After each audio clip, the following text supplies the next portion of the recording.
Bueno, me alegro.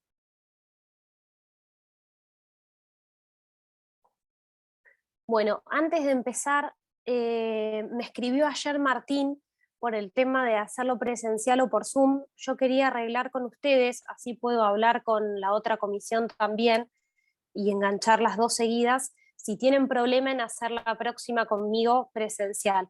Yo prefiero, obviamente quedo a disposición de ustedes, yo prefiero hacerla presencial porque para mí tenemos mejor ida y vuelta. Pero dependo de ustedes para que me digan si están complicados o no. Si pueden todos, yo me encargo de hablar con la otra comisión y lo hacemos. Buenísimo. Sí, para mí también presencial, Buenísimo, doctora. genial. Bueno, salvo que alguno Profe, me en este mismo escriba. horario. Sí, sí, En sí, este en mismo este horario. mismo horario, sí. Sí, Bueno. yo respeto el horario de las dos comisiones, o sea, doy primero una y después la otra. Por eso tengo que coordinar con las dos para que todos de cada una puedan, y yo voy el 29 y me quedo para una y después para la otra. Eso sería el miércoles ¿Sí? que viene. El miércoles que viene, exacto. Claro, nosotros hay algunos que rendimos penal, pero, o sea, yo prefiero presencial, pero por ahí ese día no sé si voy a poder ir como a esa clase porque rindo penal el mismo día, pero bueno, seguramente prefiero presencial. O sea, lo que no sé si voy a venir a la clase por Zoom o presencial, lo mismo. Ah, listo. Bueno, igual no te preocupes, porque los que rinden, cualquier cosa, después se comunican conmigo y vemos de qué manera, como no va a quedar grabada la clase, si es presencial, no hay problema por eso. Los que sean, o hacemos una por Zoom o nos comunicamos y yo más o menos les doy a ustedes cuáles serían los parámetros de lo que vimos para que tengan en cuenta. Posiblemente haga un PowerPoint, entonces les paso eso, lo ven y cualquier cosa me consultan, no hay drama, lo organizamos así. Dale. Bueno, entonces en principio sí, yo después le digo a Martín que les confirme si lo hacemos presencial, ¿sí? Me parece mejor, sobre todo siendo la última, así también hacemos un repaso de todo lo que vimos y demás. Bueno, necesito que me hagan un favor, porque me confundo con una y con la otra porque voy distinto en cuanto a los temas. Estoy casi segura que llegamos a ver opciones que tenía el demandado, pero me parece que no vimos contestación de demanda. Si alguno tiene el apunte o tiene fresco hasta dónde llegamos, dígame porque arranco desde ahí, yo para no dejar un tema sin ver.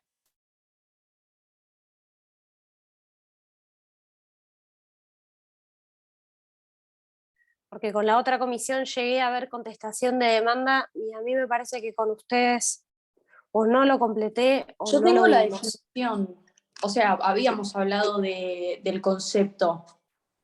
Pero no vimos lo que sería plazo, es decir, 353 y 354. Es decir, Lo el nombramos, contenido o sea, de la yo lo tengo contestación. anotado.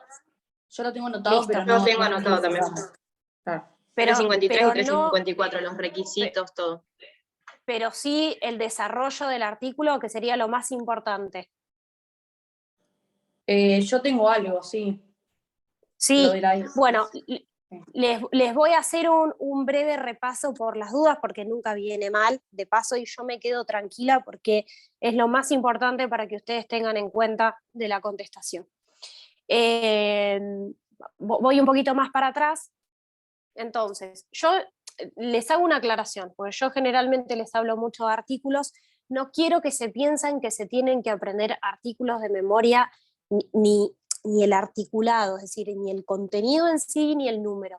Yo les hago mención a los artículos para que ustedes tengan una referencia de a dónde ir para estudiar. ¿Sí? Es decir, no es que yo les voy a decir, bueno, el artículo 354, no. O sea, estamos hablando para que ustedes tengan una referencia de ubicación y cuáles serían los artículos más importantes o los que generan más controversia a la hora de estudiar. Y como estamos hablando de una materia procesal, tienen que ver los artículos a la hora de hablar de los temas, pero no se asusten creyendo que ni se tienen que aprender artículos de memoria ni recitar lo que dice el artículo, ¿sí? Se los aclaro por las dudas. Bien, el 353 dijimos que hablaba de plazo y que está bastante controversial en cuanto a la forma que está redactado. ¿Por qué? Porque por un lado el 353 habla de que el demandado debe contestar la demanda y después establece un plazo en el cual debería hacerlo. Entonces, tengan en cuenta dos cuestiones. Primero, que el demandado no debe contestar demanda porque no es una obligación, sino que es una carga. Y respecto al plazo de los 15 días, tengan en cuenta que solamente se está refiriendo al caso del proceso ordinario, ¿sí? Hoy otra de las cosas que nos toca ver es diferenciación entre los procesos ordinario, sumario y sumarísimo, así que después nos vamos a meter bien en eso. Y el artículo 354, me gustaría hacerles bien hincapié en la segunda parte del artículo 354, que tiene que ver con qué. Con qué tiene que hacer el demandado al momento de contestar demanda, guiándose por el objetivo que tiene cuando contesta. Como dijimos, el demandado cuando contesta demanda, ¿qué hace? Se opone a la pretensión del actor y tiene como finalidad el rechazo, ¿sí?, de la demanda, o busca la desestimación de la pretensión planteada por la parte actora. Por ende, el 354, segunda parte, lo que prescribe es que el demandado cuando se presenta, ¿qué es lo que tiene que hacer? Negar o reconocer categóricamente que hechos, por un lado, y documentación y recepción de cartas, documento y telegramas por el otro. ¿Por qué los diferencio? Porque las consecuencias que tiene el no negar categóricamente o reconocer categóricamente unos y otros tiene consecuencias jurídicas procesales diferentes. El no negar o reconocer categóricamente los hechos alegados por la parte actora pueden generar en el juez una convicción de verdad. Lo que pasa es que en este caso el silencio o la valoración de ese silencio queda reservada al arbitrio judicial. Pero distinta es la consecuencia que se tiene por, o sea, en caso de que el demandado no niegue ni reconozca categóricamente documentación o recepción de carta, documento y telegrama, porque en ese caso quedan reconocidos tanto los documentos como el intercambio epistolar. ¿Se entiende la diferencia? ¿Hay alguna duda con respecto a esto? Bien. Después, además del artículo 354, están los requisitos formales. No sé si hasta ahí llegamos, los repetimos. El más importante a tener en cuenta tiene que ver con la prueba, ¿sí? Es decir, siempre al momento de contestar demanda se tiene que agregar o acompañar la prueba documental. No importa de qué tipo de proceso estemos hablando, es decir, aplica para el ordinario, sumario y sumarísimo. Y respecto al ofrecimiento de los restantes medios de prueba, tendrá lugar con la contestación de la demanda en el caso de que sea un sumario y sumarísimo y quedará diferido para otro momento, ahora después lo vemos, en el caso de que sea un proceso ordinario. ¿Cuáles son los efectos, así como vimos los efectos de la demanda, cuáles son los efectos de la contestación? Primero que todo queda trabada la litis, ¿sí? Ojo, no se confundan, porque puede ser que conteste demanda y también reconvenga. Bueno, para que quede trabada la litis tendrá que reconvenirse y contestarse la reconvención. En el caso de que solamente el demandado conteste demanda, ahí quedará trabada la litis. Pregunta, bueno, en el caso de que el demandado ejerza alguna de las otras opciones, una vez que cada uno de los sujetos ejerza el derecho de defensa, una vez finalizado eso, ahí será el momento en el que quede trabada la litis. Después se pierde el derecho a oponer la prescripción, ¿sí? Se fija definitivamente la competencia del juez, y para mí la más importante tiene que ver con que se establece de manera definitiva el marco del debate. Tanto respecto a como de la sentencia. ¿Por qué? Porque es de manera definitiva el marco en el cual ese proceso va a transitar. ¿Por qué respecto de la prueba? Porque ya se van a ver fijado los hechos conducentes y contidos, en el caso de que existan, y respecto de la sentencia, porque le fija el horizonte al juez respecto de qué es de lo que se tiene que expedir. ¿Bien? Es decir, que no podrá expedirse por más o por menos de lo que las partes hayan planteado respecto a esos hechos, ¿sí? Y obviamente fija las pautas del objeto litigioso, es decir, se fija bien qué es lo que la parte está pretendiendo. Y obviamente en relación a lo que conteste el demandado, si solamente va a buscar el rechazo o alegó algún hecho modificativo o extintivo que haga variar ese objeto litigioso planteado por la parte actora. ¿Bien? Con esto cerraríamos contestación de demanda. El próximo tema que nos toca ver es reconvención.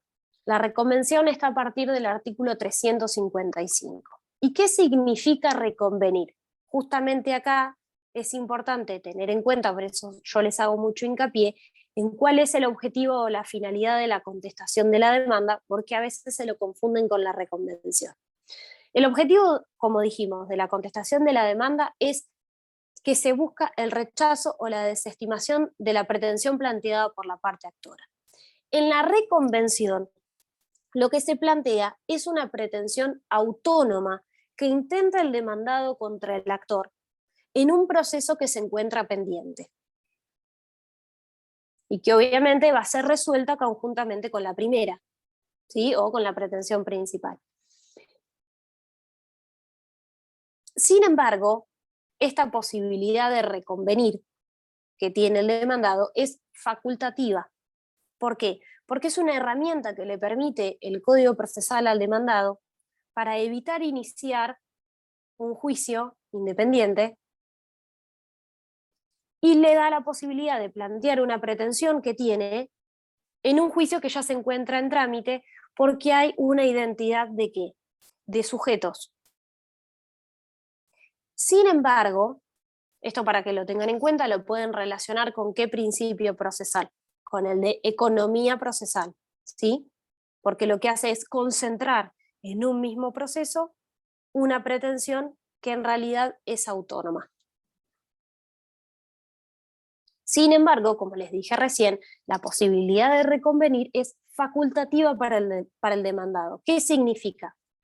Que si no reconviene en la oportunidad en la que el código prescribe, esto no le hace perder el derecho, ¿sí?, al demandado, sino que tiene la posibilidad de plantearlo en un juicio posterior, siempre y cuando esa acción no esté prescripta. ¿Bien? Y sin perjuicio también de que por aplicación de la acumulación de procesos, si esa pretensión planteada por el demandado es conexa con la principal, pueda terminar tramitando ante el mismo juez. ¿Se entiende? A veces puede dar confusión. Por eso pregunto, si necesitan, lo repito. Se entendió bien, doctora. Bien. ¿Cuál es la oportunidad? Es decir, ¿cuál es el momento en el cual el demandado puede plantear una reconvención? Es decir, esta pretensión autónoma intentada en un proceso que ya se encuentra pendiente o en curso. Se presenta en el mismo escrito de contestación de demanda. Siempre teniendo en cuenta que si no lo hace en esa oportunidad, no podrá hacerlo después en ese mismo proceso, pero sí podrá iniciar un juicio posterior e independiente con el asterisco, por decirlo así, de que si hay conexidad entre esas pretensiones, por una cuestión de seguridad jurídica, se aplicará el instituto de la acumulación de procesos y terminará tramitando ante el mismo juez, lo cual no necesariamente va a tener que ser así, sino que depende de la pretensión planteada por el demandado. ¿Bien? Ahora, ¿qué tipo de reconvenciones existen? Existen dos: reconvención conexa y reconvención inconexa.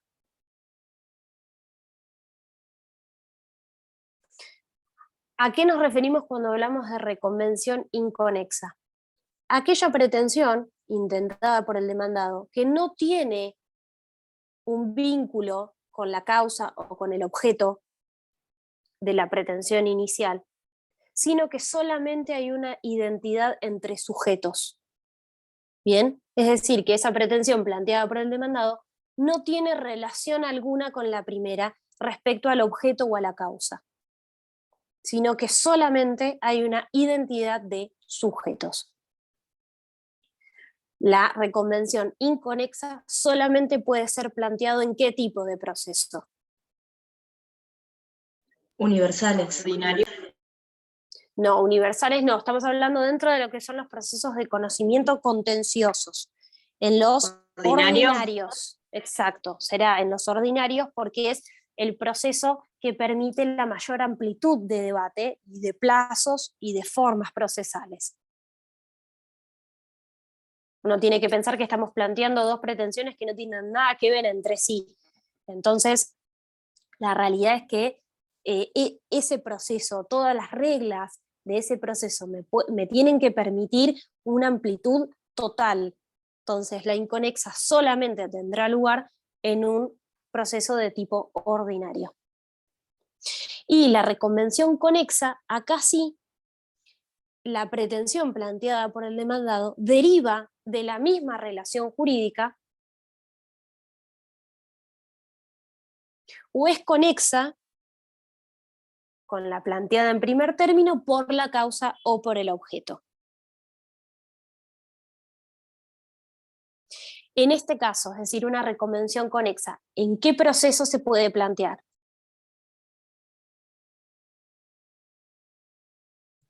Sumarios y sumarísimos. Sumarísimo no, porque en el sumarísimo perdón. no se puede reconvenir. No, está bien, porque No. todavía no lo vimos. Sumarios, sí, sí. Sumario sí, pero también el que puede más puede lo menos, por ende, se puede en el sumario, pero también en cuál. En el ordinario. Bien, entonces la reconvención inconexa solamente va a tener lugar en el ordinario y la reconvención conexa tendrá lugar en el sumario y en el ordinario también. Y nos adelantamos a lo que viene después, en el sumarísimo no, porque en el sumarísimo no está permitida la reconvención. Bien. Por ende, ¿cuáles son los requisitos para poder plantear una reconvención por parte del demandado? Primero, la relación que tiene que existir. Bueno, acá dependerá, si estamos hablando de una inconexa, la relación solamente va a estar dada por los sujetos, es decir, que tiene que haber identidad de sujetos, y en una reconvención conexa también tiene que haber relación no solamente entre los sujetos, sino entre las pretensiones, tanto porque derivan de la misma relación jurídica o por la causa o por el objeto. Otro de los requisitos que se tiene que cumplir es que tiene que existir un proceso en trámite, obviamente, y que tiene que haber una demanda notificada, porque es a partir de ahí que el demandado tiene la posibilidad o la carga de contestar y también de ejercer esta herramienta que le permite el código de reconvenir. Otra cuestión importante es que los procesos deben poder sustanciarse por los mismos trámites, ¿sí? Es decir, que la reconvención o la pretensión que implica esa reconvención tiene que adaptarse al proceso que se encuentra en curso. No puede alterar el procedimiento que se encuentra vigente. Por eso, la inconexa solamente podría plantearse en un juicio de tipo ordinario. Porque imagínense que si estamos hablando de un juicio sumario y planteamos una reconvención inconexa, es decir, una pretensión que no tiene nada que ver con la inicial, y tendría que tramitar por las reglas del juicio ordinario, no podríamos adaptarlo nunca al proceso que ya se encuentra en curso. ¿Sí? La reconvención en cuanto a sus formas tiene que cumplir con los requisitos de qué tipo de escrito.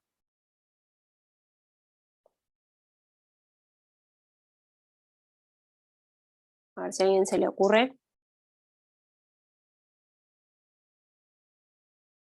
¿Del escrito de demanda? Sí, muy bien. Es decir, que tiene que cumplir en lo posible con los requisitos del artículo 330. ¿Por qué tiene que cumplir con los requisitos de una demanda? Porque la realidad es que la reconvención es el acto procesal por el cual el demandado está planteando una pretensión, que por más que a veces puede tener un vínculo con la pretensión inicial, no deja de ser una pretensión autónoma, aun cuando derive de la misma relación jurídica, ¿sí? Por ende, tendrá que cumplir con todos los requisitos, exponer cuál es el objeto, cuáles son los hechos en los cuales basa esa pretensión, la documentación de la cual se intenta valer, y todos los restantes medios de prueba, ¿sí? En el caso de que estemos hablando de un juicio de tipo sumario, tendrá que cumplir con todos los requisitos de una demanda. ¿Con qué particularidades? Con que el juez que va a ser competente también tiene que ser, o sea, directamente el juez que está entendiendo en primer término es el competente para la reconvención, obviamente porque es el que está entendiendo en el juicio principal. Se tiene que realizar conjuntamente con la contestación de la demanda, y si lo omite en el juicio ordinario, el plazo máximo es el mismo que para la contestación, ¿sí? Distinto que para el proceso sumario, que ahora lo vamos a ver cuando veamos diferencias. Y cómo se da traslado de la reconvención. Es decir, porque el demandado viene, contesta demanda, pero aparte reconviene. Bueno, ¿cómo notifico a la otra parte de esa reconvención? ¿Ya vieron Por notificación? Sí. Muy bien, por cédula. ¿Sí? ¿De qué se da traslado? ¿De la reconvención y de qué? Y la contrademanda. Sí, en realidad, miren, les voy a hacer una salvedad acá, no los quiero marear. La realidad es que si en la contestación de demanda solamente lo que hace el demandado es negar los hechos alegados por la parte actora y no agrega prueba documental, ni ningún hecho modificativo o extintivo, ni hace ninguna otra de las, o no ejerce ninguna de las otras actitudes que podría ejercer, como por ejemplo reconvenir o poner excepciones de previo y especial pronunciamiento, la contestación de demanda se notifica por nota, ¿sí? O sea, el principio general es que va a ser por nota si solamente lo que hace el demandado es negar los hechos alegados por la parte actora, sin introducir ningún tipo ni de documentación, ni de hechos modificativos, ni de ninguna de las otras opciones que tiene.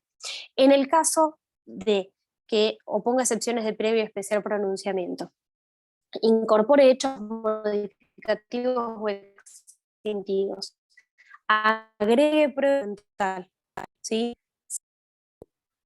O reconvenga, en todos esos casos la notificación será por cédula, ¿sí? Entonces, obviamente, esto se los ha...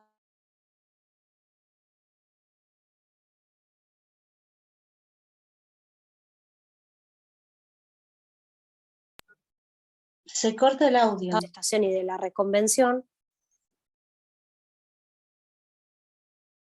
¿Cómo? Que si puede repetir porque todo lo último se cortó. Esperen que les voy a sacar acá.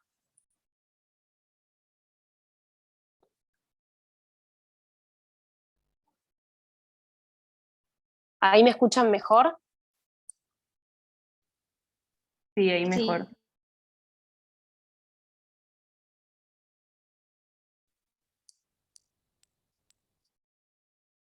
Ahí. A ver ahí si me escuchan un poco mejor. Sí, sí, se escucha, sí.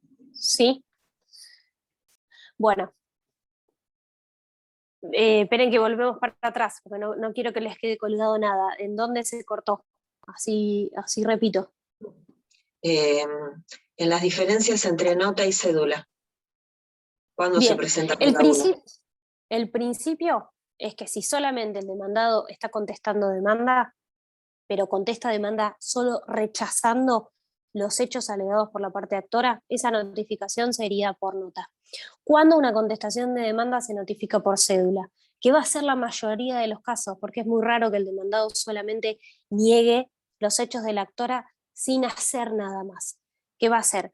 Cuando incorpore hechos modificativos o extintivos como defensa en su contestación, hechos modificativos o extintivos de la pretensión principal. Cuando agregue prueba documental, que obviamente va a ser la mayoría de los casos, porque lo que alegue lo va a defender de alguna manera a través de la prueba que introduzca. Cuando se allane, cuando oponga excepciones de previo y especial pronunciamiento o cuando reconvenga, ¿sí? Por eso en la gran mayoría de los casos la contestación de demanda se notifica por cédula porque contiene alguna de todas estas cuestiones que yo les estoy diciendo. Entonces, volviendo para atrás, cuando hablamos de requisitos, la reconvención se da traslado por cédula, porque en realidad funciona como una ¿qué? Como una demanda, ¿sí? Y la demanda, dijimos, se notifica por cédula.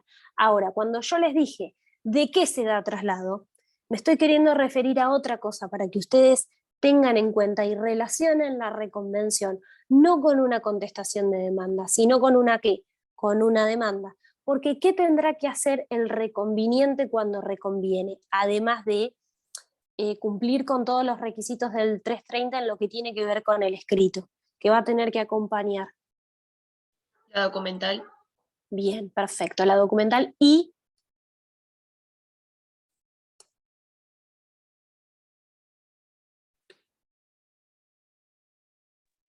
La pretensión que plantea. eso obviamente, pero referido con la prueba. Ofrecer las restantes Bien, ¿cuándo? en el momento de la demanda. Además de acompañar la prueba, de acompañar la prueba documental, ofrecer las demás. Bien, pero ahí la pregunta va a ser, ¿siempre?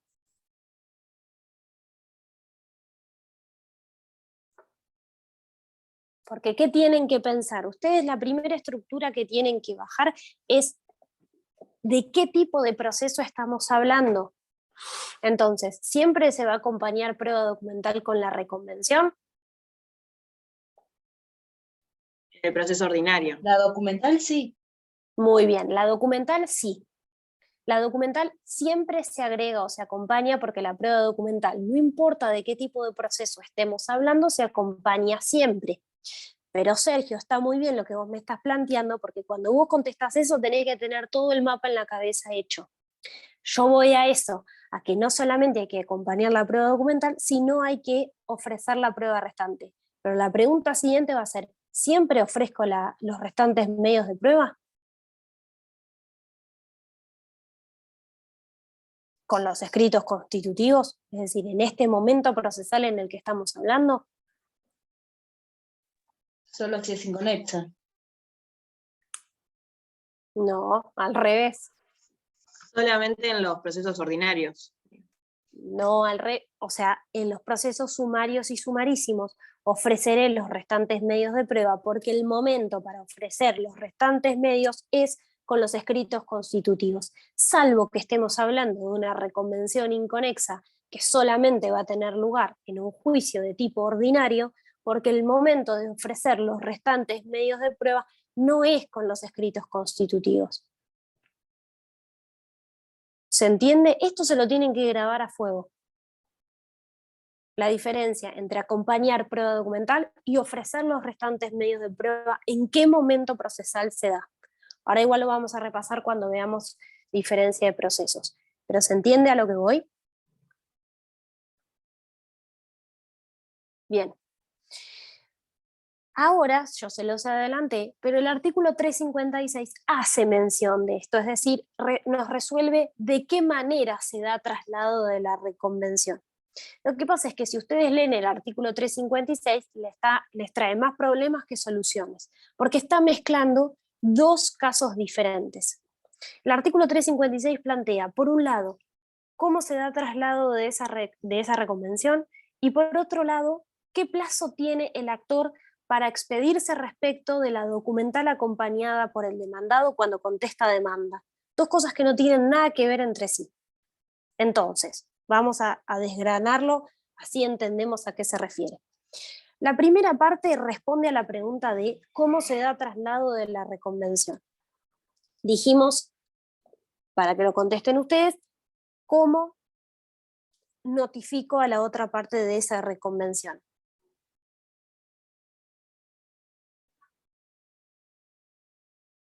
Por cédula.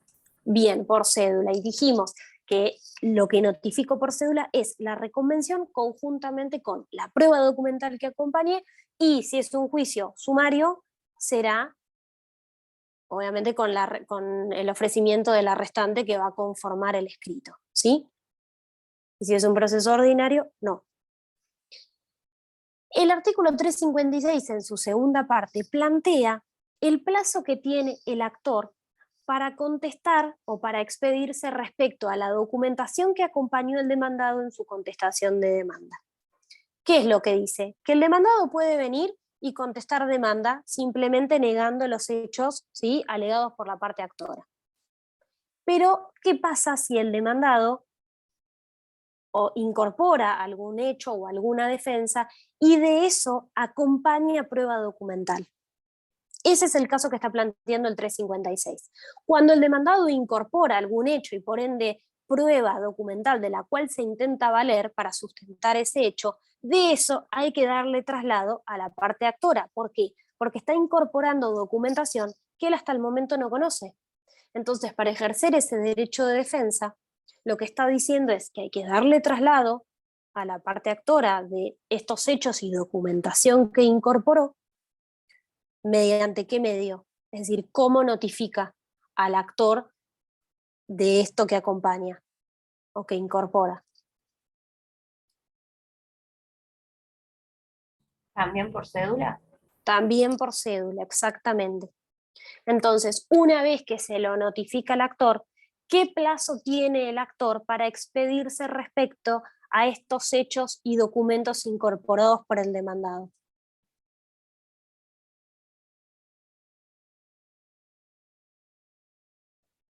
Es un plazo genérico, así que ¿de cuánto va a ser?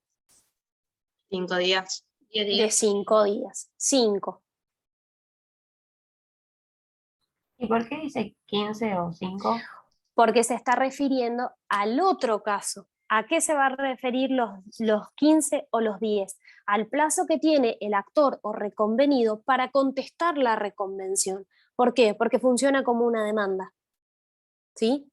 Entonces, los 15 o 10 días son para el actor o para el reconvenido, en este caso, para contestar la reconvención planteada por el demandado, y los 5 refiere al plazo del acto para contestar el traslado respecto a los hechos y documentación incorporada por el demandado en su contestación de demanda, que nada tienen que ver con la reconvención.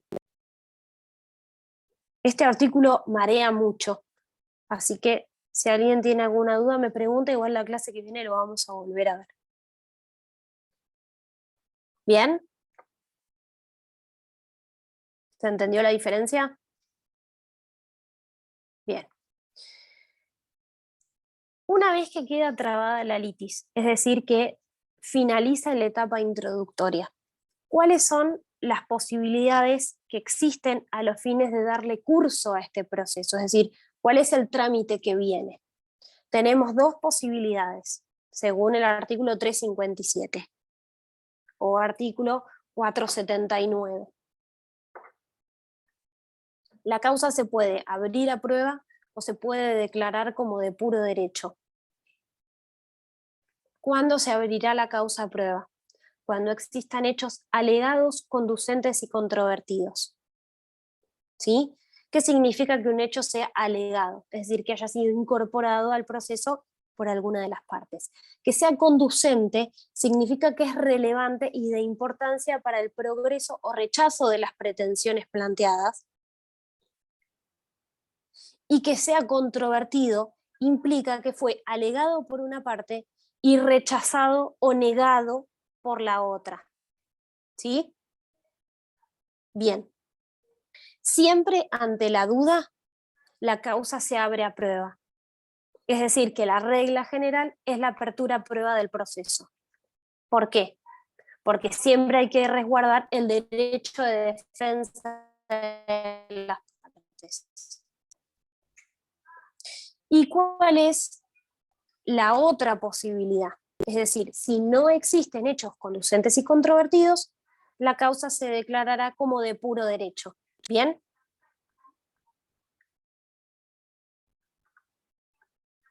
¿Hasta acá alguna duda?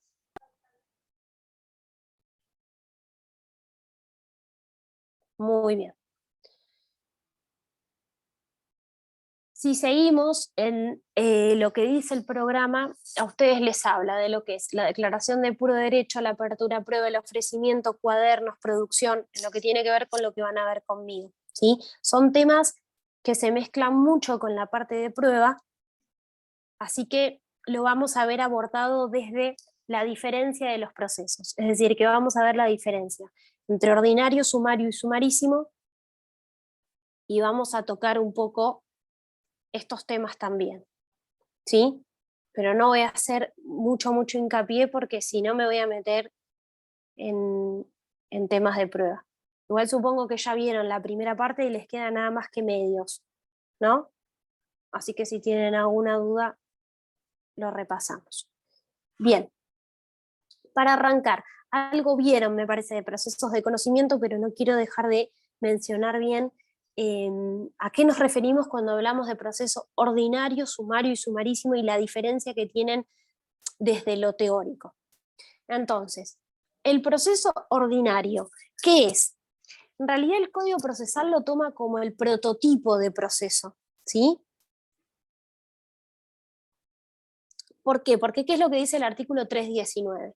Que todas las contiendas judiciales que no tienen una tramitación especial van a ser ventiladas en juicio ordinario. Es el proceso de conocimiento que permite la mayor amplitud o despliegue en el debate, ¿sí? ¿Y cómo son las disposiciones que componen el juicio ordinario? Son bien genéricas, es decir, que pueden ser aplicadas a los demás juicios, a todos, en tanto en cuanto no se opongan a la estructura especial que tienen cada uno. La realidad es que el código lo tomó como el prototipo o, porque ustedes tal vez lo van a ver cuando estudien, como que es el proceso residual. En realidad es un proceso residual como consecuencia del tiempo, ¿sí? O lo que en definitiva en la práctica judicial se empezó a utilizar. Sin embargo, el código lo tomaba como prototipo, no como carácter residual. Lo que pasa es que al día de hoy es el que mayor o el que menor uso tiene, ¿sí? Es decir, que se encuentra bastante en desuso. ¿Por qué? Porque la enumeración que hace el artículo 320, referida a que todas aquellas materias tramitarán por las reglas del juicio sumario, son juicios sumamente importantes, y la realidad es que son la mayoría. Por ende, por esa razón, el juicio ordinario en lo que es provincia de Buenos Aires no tiene mucha utilidad. Distinto en lo que es nación, que eliminaron el juicio sumario y tienen juicio ordinario y juicio sumarísimo. La verdad es que en provincia funciona, no es que se eliminó por ley ninguno de los procesos que tenemos, pero por una cuestión de práctica utilizamos más que nada juicio sumario y juicio sumarísimo cuando requiere una tramitación urgente. Por ende, el juicio sumario es también un juicio o un proceso de conocimiento pleno, pero ¿en dónde están las restricciones? ¿Sí? O sea, ¿cuál es la matriz del proceso sumario? El proceso ordinario.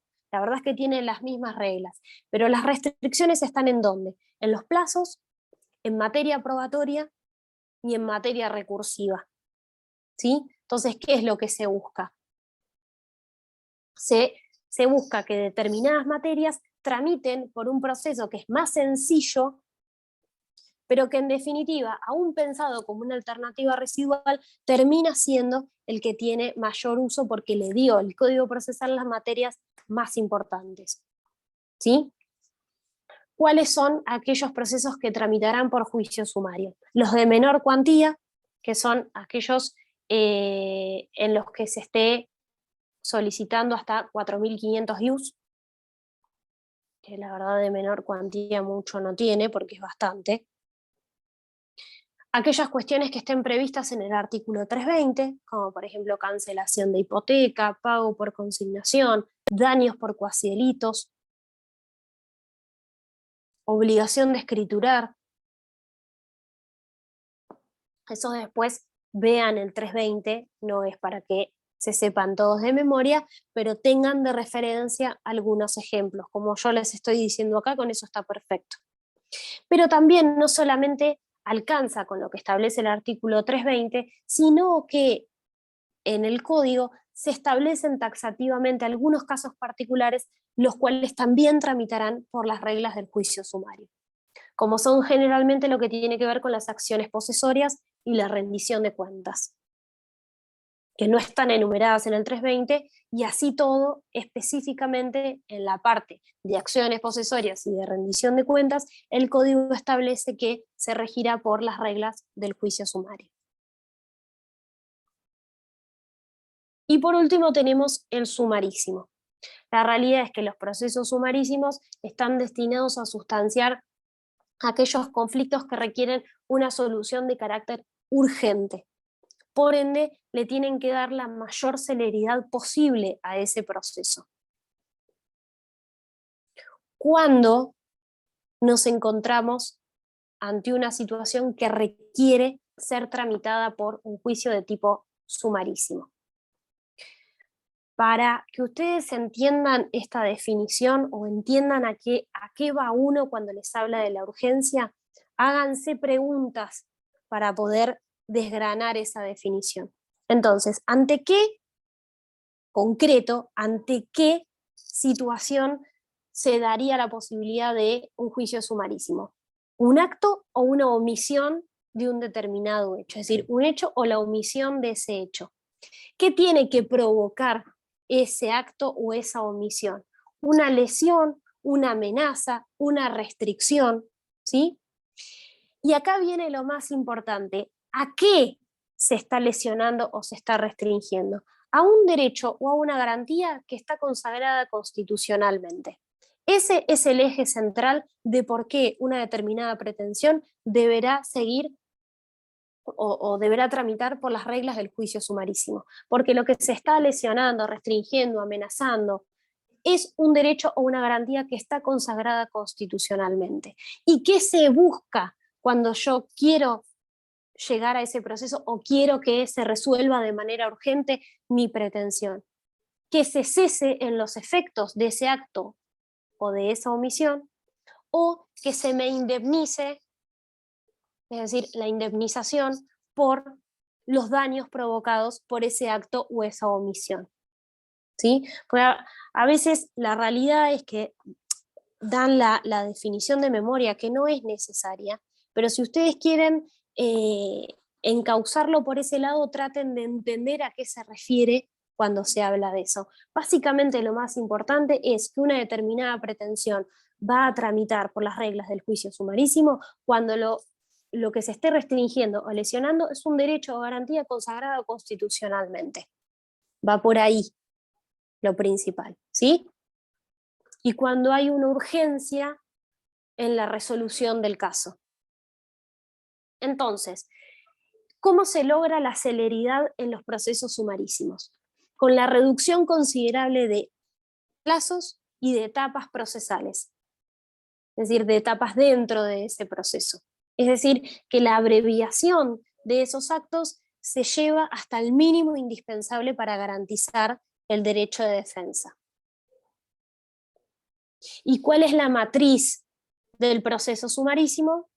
A diferencia de lo que dijimos del proceso sumario, que era el proceso ordinario, la matriz será el proceso sumario. Es decir, que en todo lo que el código no prescriba cómo se realiza en el proceso sumarísimo, nos guiamos por lo que establezca el proceso sumario. ¿Bien? ¿Alguien hasta acá tiene alguna duda? Muy bien. Para que les quede, vamos a hacer las diferenciaciones en cada instituto u acto procesal que tiene el juicio ordinario, sumario y sumarísimo. Si necesitan que repita o vaya más lento, me avisan, así ustedes se pueden hacer el esquema lo más completo posible. Muy bien. ¿Cuál es el primer instituto que reviste diferencias en cada uno de estos procesos? La recusación sin expresión de causa. La recusación sin expresión de causa procede solamente en el ordinario, no así en el sumario ni en el sumarísimo. Eso está en el artículo 14. Y el que establece que no procede la recusación sin expresión de causa en el proceso sumario es el artículo 484, último párrafo. Si ustedes ven, cuando analicen la estructura del Código Procesal, van a ver que todo, es decir, todos los artículos que tienen que ver con las diferentes etapas del proceso están vistas desde qué tipo de proceso.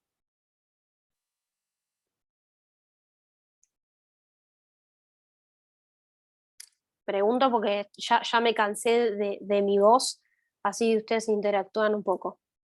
¿De proceso ordinario?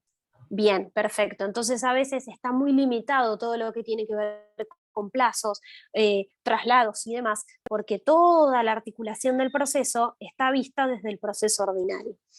A partir del artículo 484 y siguientes, van a tener todas las modificaciones de los diferentes institutos aplicables al juicio sumario. Y en el artículo 496 tienen todas las modificaciones de los diferentes institutos aplicables en el juicio sumarísimo. ¿Bien? Muy bien. ¿Cuál es otro instituto importante que tiene diferencias? El que tiene que ver con el traslado de la demanda y los plazos genéricos. Obviamente el traslado de la demanda, ya lo repetimos varias veces, el ordinario es de 15 días, el sumario es de 10 y el sumarísimo es de 5. ¿Cuándo empiezan a correr estos plazos que estamos diciendo? Porque a veces dicen, sí, el demandado tiene 15 días o el traslado es de 15 días. Bueno, ¿cuándo empiezan a correr esos plazos? Desde la notificación. Bien, en realidad, desde el día siguiente a la notificación. Siempre y cuando sea como ese día. Hábil. Bien, bien, perfecto. Y respecto a los plazos genéricos, es decir, si el código no prevé un plazo particular, el plazo que se aplica es en el juicio ordinario y sumario el mismo, que es de 5, y se abrevia en el juicio sumarísimo, que va a ser de 2. ¿Sí? Dicho y hecho, en la parte del juicio sumarísimo dice que todos los plazos van a ser de 2 días, salvo el de contestación de demanda o el de la etapa probatoria.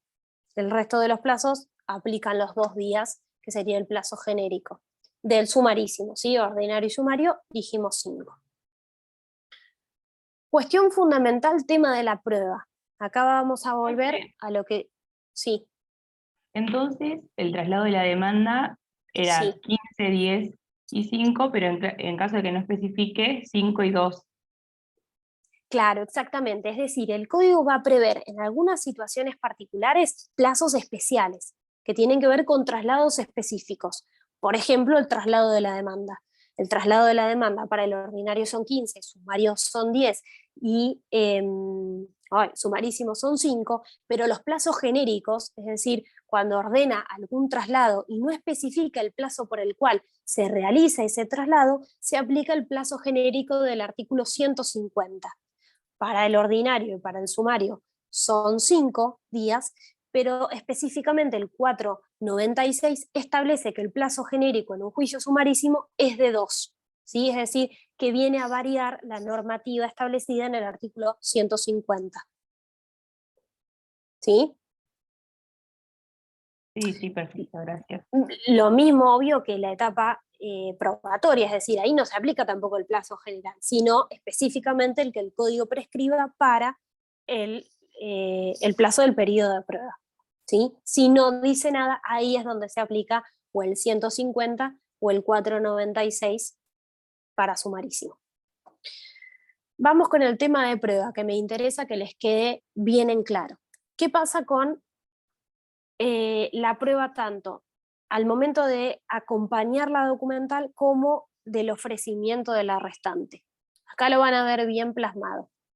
La prueba documental se acompaña siempre en ordinario, sumario y sumarísimo con la demanda, contestación, reconvención y la contestación de la reconvención. Es decir, con los escritos constitutivos. Es decir, para los 3 tipos de procesos es la misma respuesta.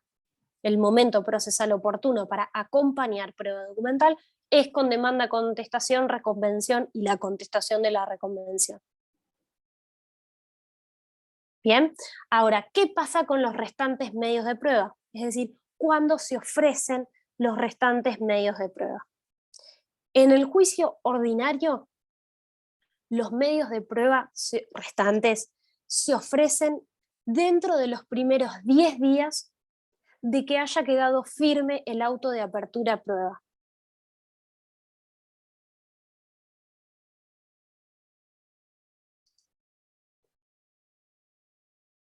Ahora lo vamos a repasar igual cuando veamos bien, o sea, vamos a desgranar bien esta parte, pero a veces uno les tira toda esa frase así y es difícil bajarla a la realidad. Hace un rato yo les dije que una vez que queda concluida la etapa introductoria o que queda trabada la litis, el trámite de la causa dependerá de la naturaleza de la cuestión, es decir, si existen hechos conducentes y controvertidos o no. Si existen hechos conducentes y controvertidos, el juez, ¿qué tiene que hacer? Abrir la causa a prueba, ¿sí? Si estamos hablando de un juicio de tipo ordinario, el juez abrirá la causa a prueba por un determinado plazo. ¿Cuál es el que prescribe el Código Procesal? 40 días. Una vez que queda firme el auto de apertura a prueba, es decir, que ninguna de las partes dijo nada y están de acuerdo con que la causa se haya abierto a prueba y se cumplen esos 5 días de traslado efectuado a las partes para notificar la apertura a prueba, ese auto queda firme, ¿sí? Entonces, a partir de que la apertura a prueba queda firme, empieza a correr el plazo de los 40 días de la etapa probatoria. Dentro de esos 10 primeros días de los 40, es decir, dentro de los 10 primeros días correspondientes a la totalidad de la etapa probatoria, las partes tienen que ofrecer los medios de prueba restantes. Se me hace difícil hacer una línea de tiempo sin pizarrón, cualquier cosa la semana que viene lo repetimos. ¿Pero se entiende? Es decir, en un juicio ordinario los restantes medios de prueba se ofrecen dentro de los primeros 10 días que se otorgó como plazo máximo, ¿sí?, para la etapa probatoria. Distinto en el juicio sumario y sumarísimo. ¿Cuál es el momento para ofrecer los restantes medios de prueba? Es conjuntamente con la demanda, contestación, reconvención y contestación. Es decir, que se ofrece al mismo tiempo que acompaña la prueba documental. Por eso es que se dice que generalmente el plazo que el juez otorga para la etapa probatoria es de 30 días, por más de que el código dice que es el que el juez fije. ¿Por qué esta diferencia entre 40 y 30 en un juicio ordinario y en un juicio sumario? Porque los primeros 10 de los 40 son para presentar la documentación restante, la prueba restante. Para ofrecer los medios de prueba restantes, que solamente aplican en el juicio ordinario. Entonces, como en el juicio sumario yo no necesito esos 10 días para ofrecer la prueba porque ya lo hice, el plazo del periodo probatorio es menor. ¿Se entiende? Si no se lo acuerdan de esa forma, tal vez cuando hacen referencia al plazo del término probatorio, se dan cuenta, restando 40 y 30, ¿por qué la diferencia de esos 10 días? Porque en uno necesito que se cumpla con un acto procesal que en el otro proceso ya se encuentra cumplido porque el momento en el cual ocurrió fue otro. ¿Sí? ¿A alguien le queda alguna duda? Bueno, entonces, ¿qué es lo que se dice? Que en el juicio sumario lo que se está haciendo es anticipar todas las medidas probatorias y precluye la posibilidad de ofrecerlas en el momento en el que la demanda sea notificada. ¿Por qué les estoy diciendo que el momento precluye una vez o finaliza en el momento en el que la demanda sea notificada y no al momento de presentar la demanda? Porque no es el mismo momento procesal. Porque ¿qué vimos la clase anterior? Que la demanda se puede ¿qué?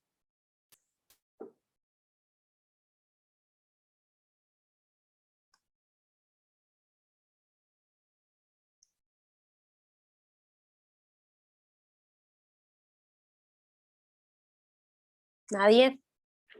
La demanda se puede modificar. Sí, muy bien. Se puede ampliar o modificar.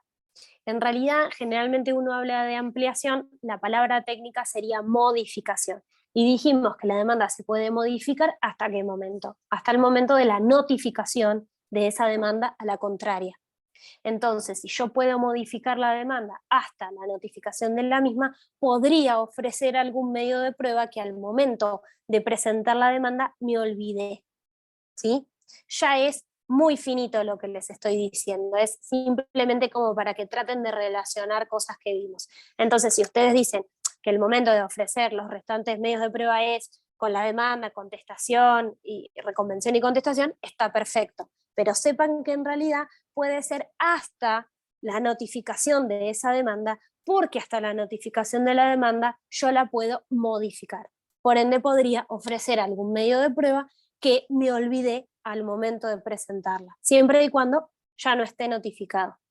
¿Se entiende? La diferencia es muy al detalle. Muy bien. Respecto de la prueba, también el sumarísimo se rige por lo que dijimos del sumario, es decir, se acompaña la prueba documental también al momento de demanda, contestación, reconvención, no, porque en el sumarísimo no hay reconvención, y se ofrece prueba también en el momento en el que se inicia la demanda, se contesta y nada más. ¿Bien? Acá no tenemos todos los supuestos.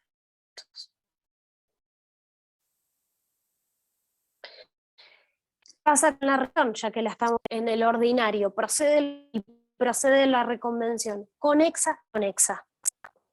En el proceso sumario, ¿procede la reconvención? Sí, pero solamente ¿cuál? La conexa, es decir, aquella que tiene alguna conexión con la pretensión inicial, por la causa o por el objeto, o que deriva de la misma relación jurídica, ¿sí? Y la reconvención en el proceso sumarísimo no procede. Justamente por esto, porque se tratan de abreviar los plazos y los actos procesales al máximo. Y lo que va a provocar la reconvención es una mayor cantidad de tiempo en la resolución de las cuestiones que se ventilan en ese proceso. Y obviamente, como la reconvención es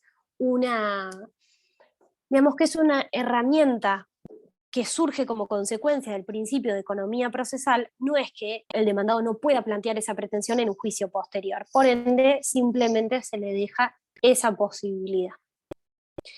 Y después tenemos el tema de las excepciones de previo y especial pronunciamiento. ¿Proceden o no proceden? En el juicio ordinario proceden y se tienen que plantear dentro de los primeros 10 días o sea, que yo tengo para contestar o para reconvenir.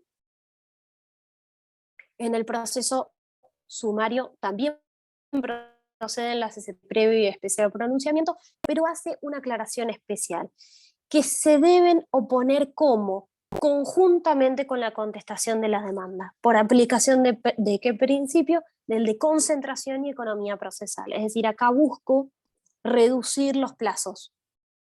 Es decir, que sí o sí, las excepciones previas, o excepciones de previo y especial pronunciamiento en un juicio sumario, se tienen que oponer juntamente con la contestación, por aplicación del principio de concentración, es decir, tratar de concentrar la mayor cantidad de actos procesales en el menor tiempo posible. Y en el juicio sumarísimo no proceden. Es decir, que yo las podré plantear como excepciones o defensas, que es lo que plantea el artículo 354, pero no como una excepción de previo y especial pronunciamiento, que son ellas que requieren resolución previa, ¿sí?, a la sentencia e incluso a la traba de la litis. Muy bien, estas son las diferencias que tienen los tres tipos de procesos en la etapa introductoria, que es lo que vimos hasta recién. Les vuelvo a repetir, que es lo último que vimos, cuáles son los trámites posibles, ¿sí?, en el proceso después de que queda trabada la litis. Dijimos que es o la declaración de puro derecho o la apertura a prueba. ¿Cómo se lleva a cabo la apertura a prueba o la declaración de puro derecho en un juicio ordinario y en un juicio sumario? Es decir, son distintos. ¿Y qué pasa con la etapa probatoria y en definitiva con la conclusión de la causa según que estemos hablando de un juicio ordinario o de un juicio sumario? Cuando hablamos de un juicio ordinario, el que establece cuál es el trámite a seguir es el artículo 357, que ¿qué es lo que dice? Que según la naturaleza de la causa se establecerá cuál es el trámite posterior. Por ende, ¿cuándo se abre la causa a prueba? Dijimos que es cuando existan hechos alegados conducentes y controvertidos. Y tengan bien en cuenta qué significa cada una de estas cosas que ustedes están diciendo. Es decir, qué significa que un hecho es alegado, qué significa que un hecho es conducente y controvertido. ¿Sí? Ahora, cuando se abre la causa a prueba, el juez va a sacar una resolución en la cual determina que la causa se abre a prueba porque existen hechos conducentes y controvertidos, va a fijar el plazo por el cual se abre la etapa probatoria y hay un plazo de 5 días, ¿sí?, hasta que esa resolución que abre la causa a prueba queda firme. Porque ¿qué pueden hacer las partes? Pueden oponerse, que sería el artículo 359, o podrían manifestar de manera conjunta que prescinden de la apertura a prueba porque entienden que de la causa surgen todas las constancias para poder resolver la cuestión sin necesidad de probar ninguno de los hechos alegados por las partes, que es el artículo 360. Si habiendo efectuado el traslado de la resolución que abre la causa a prueba, ninguna de las partes dice nada y está de acuerdo, después de los 5 días, que es el plazo general, ¿sí?, en definitiva, esa resolución queda firme. Una vez que queda firme, ¿qué se mandan a formar? Lo que se llaman cuadernos de prueba, que solamente tienen lugar en el juicio ordinario. Los cuadernos de prueba, ¿qué son?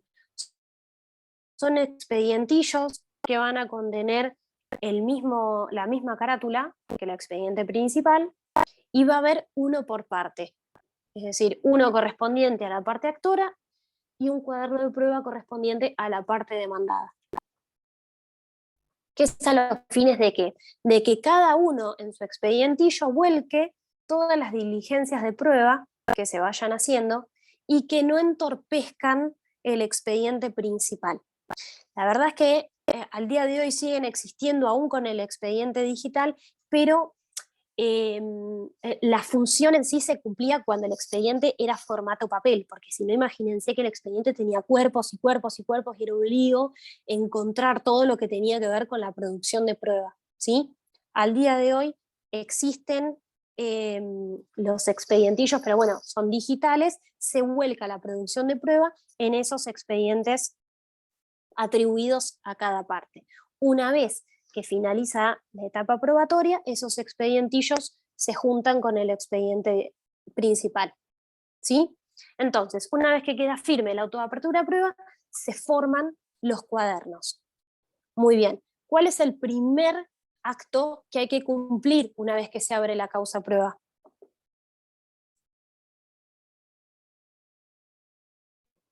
Ofrecer la prueba que no es documental.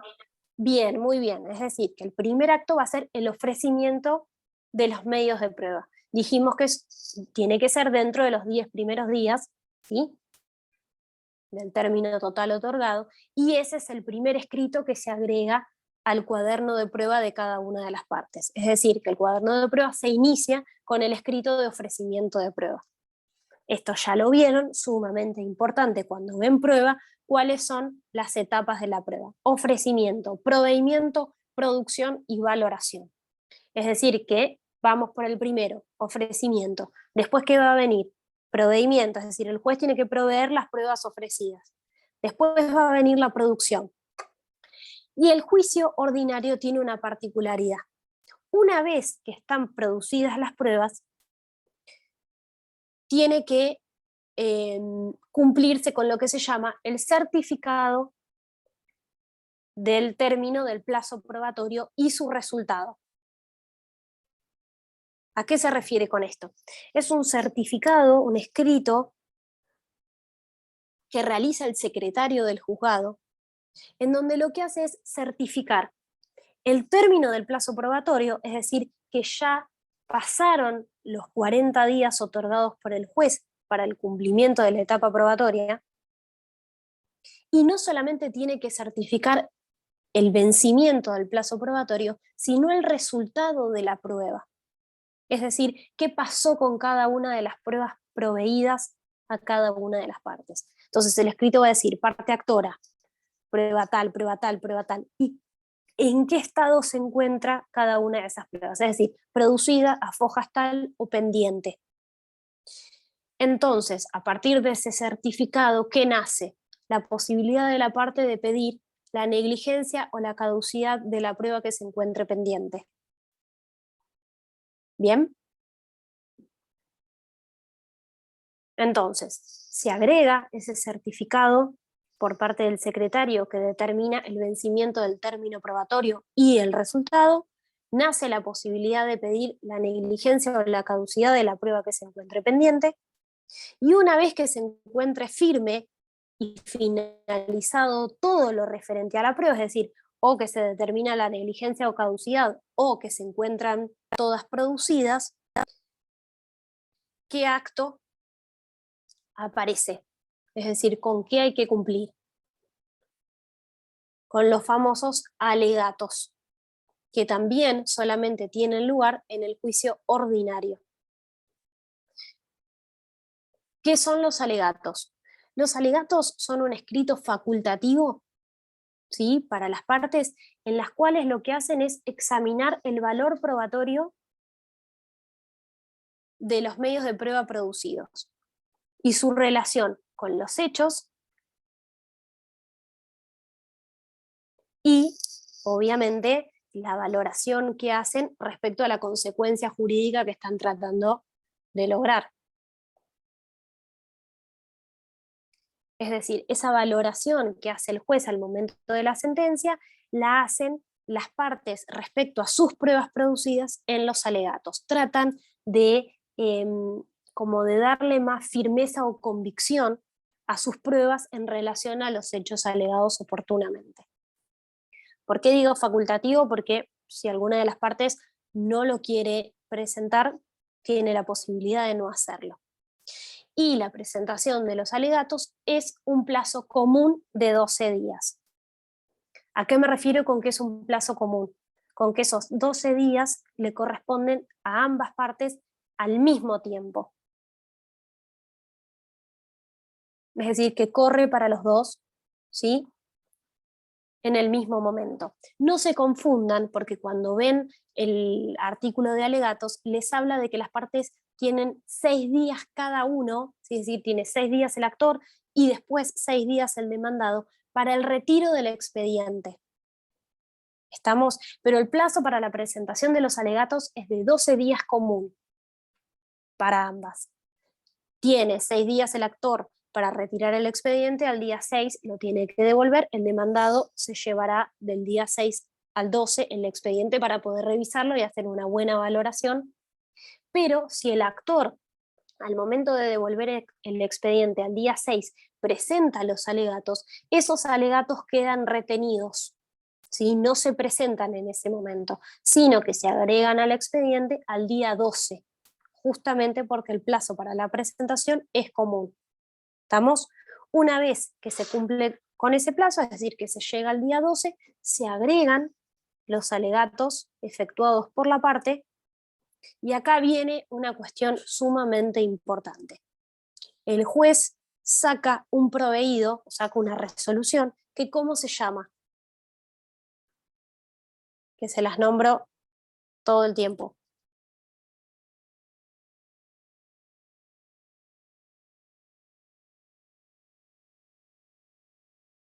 ¿A alguien se le ocurre? Que uno como Llamado que de la dice y autos no para entiende bien a qué se sentencia. refiere porque es rara la frase. Llamado El de autos llamamiento para de sentencia. autos para... Sí, muy bien, el llamamiento de autos para sentencia. ¿Qué significa el llamamiento de autos para sentencia? ¿O qué significa llamar autos para sentencia? Que el juez lo que hace es que ordena que se le alcance ese expediente que se encuentra en el casillero de secretaría a los fines de que pueda dictar el acto decisorio final, es decir, la sentencia definitiva. Por eso se llama llamar autos para sentencia. Es como que el juez pide que se le remita el expediente a su despacho.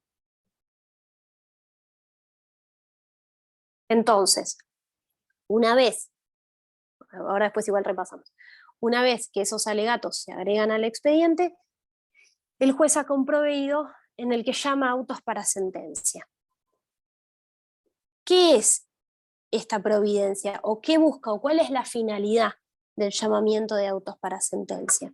Primero que todo, es a partir de allí, una vez que queda firme el llamado de autos para sentencia, ustedes siempre acuérdense de eso. Una cosa es dictar una resolución y otra cosa es que la resolución quede firme. Por ende, una vez que queda firme el llamado de autos para sentencia, empieza a correr el plazo que tiene el juez para dictar sentencia, ¿sí? Es decir, el Código Procesal le da al juez un plazo por el cual tiene que dictar sentencia. Bueno, está bien, pero ¿desde cuándo corren los 40 o 60 días para que el juez dicte sentencia en un proceso ordinario? A partir de que queda firme el auto que llama autos para sentencia. ¿Bien? Otra cuestión importante es que da por concluida la actividad de las partes. ¿Por qué? Porque a partir de que queda firme el llamado de autos para sentencia, las partes no pueden presentar más escritos ni producir más pruebas. Y aparte, a partir de ese momento, quedan sañados todos los vicios procedimentales que haya tenido ese proceso. Es decir, que las partes no pueden hacer presentaciones de ningún tipo que impidan dictar una sentencia válida.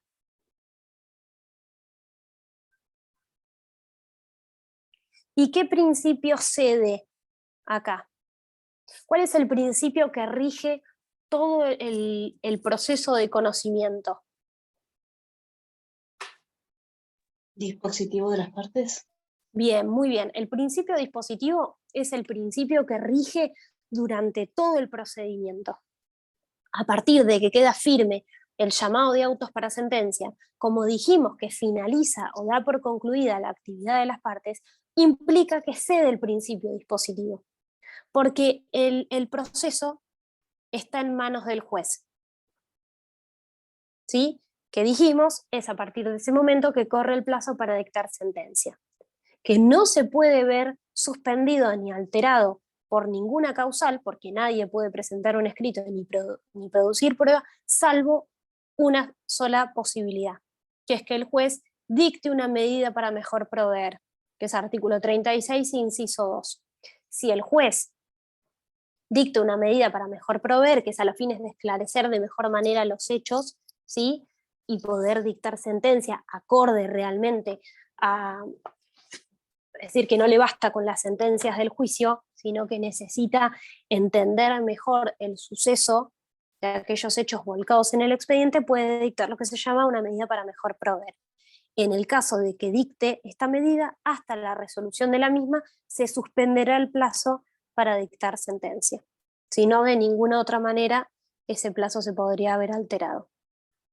¿Sí? Entonces, vamos a repasar de nuevo. Dijimos, en un juicio ordinario, una vez que queda cerrada la etapa introductoria, ¿qué posibilidades tenemos? O la apertura a prueba o que se declare la cuestión de puro derecho. Muy bien, si se abre a prueba, ¿qué trámites se llevan a cabo? Primero, dijimos que se dicta la resolución que abre a prueba el proceso por el plazo que el juez determine, ¿sí? Una vez que queda firme el auto de apertura a prueba, ¿qué hay que hacer? ¿O qué tienen que hacer las partes? Ofrecer los medios de prueba restantes. A partir de ese momento es que se forman los cuadernos de prueba, que solamente van a tener lugar en el juicio ordinario. Una vez que se ofrece, aparece la segunda etapa de la prueba, que es el procedimiento, después la producción. Una vez que está producida la prueba, aparece lo que se llama la necesidad de incorporar el certificado del vencimiento del término probatorio y el resultado. Es decir, el certificado que confecciona el secretario para certificar el vencimiento del término probatorio y el resultado de las pruebas proveídas. Es decir, cuál es el estado de todas esas pruebas, si se encuentran producidas o si se encuentran pendientes, lo cual da lugar al pedido de negligencia o caducidad por la otra parte. Una vez que se encuentra todo resuelto respecto a las pruebas, es decir, o producidas o que hayan sido declaradas negligentes o caducas, se da lugar a la posibilidad de presentar alegatos, es decir, que corre el plazo de 12 días común para la parte actora y demandada para presentar sus alegatos. ¿Sí? Una vez que ese plazo vence, el juez dicta una resolución que se llama llamado de autos para sentencia o llamamiento de autos para sentencia. Lo pueden encontrar de las dos maneras. Una vez que se encuentra firme el llamado de autos para sentencia, que ¿cómo se notifica el llamado de autos para sentencia?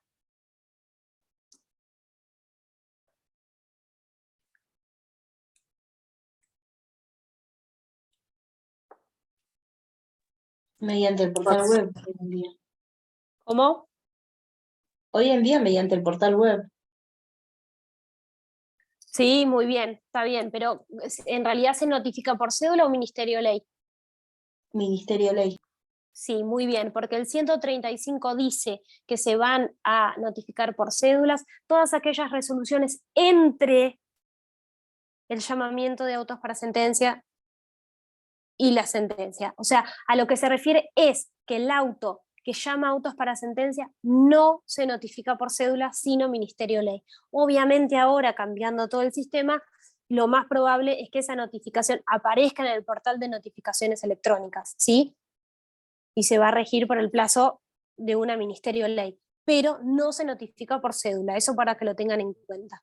Es un error normal creer que el llamamiento de autos para sentencia se notifica por cédula por la forma en la que está redactado el 135, ¿sí? Pero no estaría incluido. Y una vez que queda firme el llamado de autos para sentencia, nace el plazo que el Código Procesal le otorga al juez para dictar sentencia. Una vez que se cumple, el juez tendría que dictar sentencia y con eso finalizaría el proceso. La otra posibilidad es, según lo prescripto en el artículo 479, que no existan hechos conducentes y controvertidos y que el juez declare la cuestión como de puro derecho. Bien, es decir, que queda pendiente el proceso o la controversia respecto a qué? Al derecho aplicable. Es decir, que acá lo que se va a discutir es el marco normativo de esa pretensión, no tener que probar si los hechos alegados son como prescribió una parte o la otra, o generar esa convicción en el juez respecto de los hechos alegados. Ahora, puede ser que esa declaración de puro derecho sea derivada porque alguna de las partes hizo uso del artículo 359 o 360. ¿Esto qué quiere decir? Que la causa se puede declarar como de puro derecho porque el juez entiende que no existe mérito para abrir la causa a prueba y dicta directamente la resolución que declara la cuestión como de puro derecho, o puede ser que el juez abra la causa a prueba, porque dijimos que es la regla y ante la duda siempre se abre la causa a prueba, pero por aplicación del artículo 359, alguna de las partes se opone porque entiende que de las constancias de la causa surgen todos los elementos necesarios para poder dictar sentencia, y de eso obviamente hay que darle traslado a la otra parte, y según lo que diga la otra parte, se confirmará la apertura o se declarará la cuestión como de puro derecho, o puede ser que se haga uso del artículo 360, en donde el juez abre la causa a prueba, pero se presenta un escrito conjunto en donde todas las partes o sujetos que conforman las partes prestan conformidad porque entienden que de las constancias de la causa surgen todos los elementos necesarios para dictar sentencia, y le piden al juez que se declare la cuestión como de puro derecho. Acá lo importante es que todas las partes tienen que prestar conformidad. Si alguna no está de acuerdo, dijimos que la regla era abrir la causa prueba. Muy bien, se declara la cuestión como de puro derecho. De esto hay que notificar. La resolución que declara la cuestión como de puro derecho se notifica por cédula, ¿sí? Una vez que queda firme, es decir, si las partes no tienen nada para decir y entienden que está bien lo que el juez estableció, una vez firme, ¿qué hace el juez acá? Dicta la resolución en donde llama a autos para sentencia. Y una vez que queda firme el auto que llama a autos para sentencia, ¿qué queda simplemente? Que el juez dicte sentencia.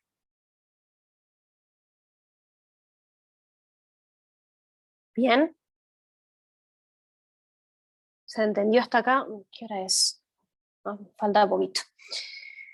Muy bien. ¿Cómo es en el juicio sumario? La gran diferencia va a estar en algunas particularidades que en el juicio sumario no se dan. Básicamente el trámite que se puede imprimir es el mismo. O se abre la causa prueba o se declara la cuestión como de puro derecho. ¿Cuándo se va a declarar la cuestión como de puro derecho? Ya dijimos, cuando no hay hechos conducentes ni controvertidos.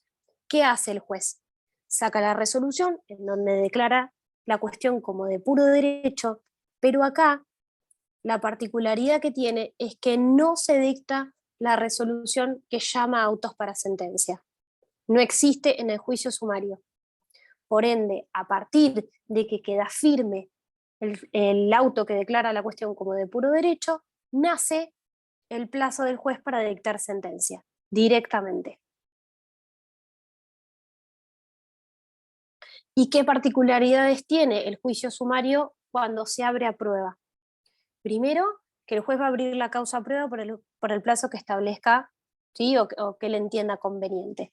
Obviamente va a ser un plazo menor que el juicio ordinario. ¿Por qué? Porque acá no hay ofrecimiento de prueba.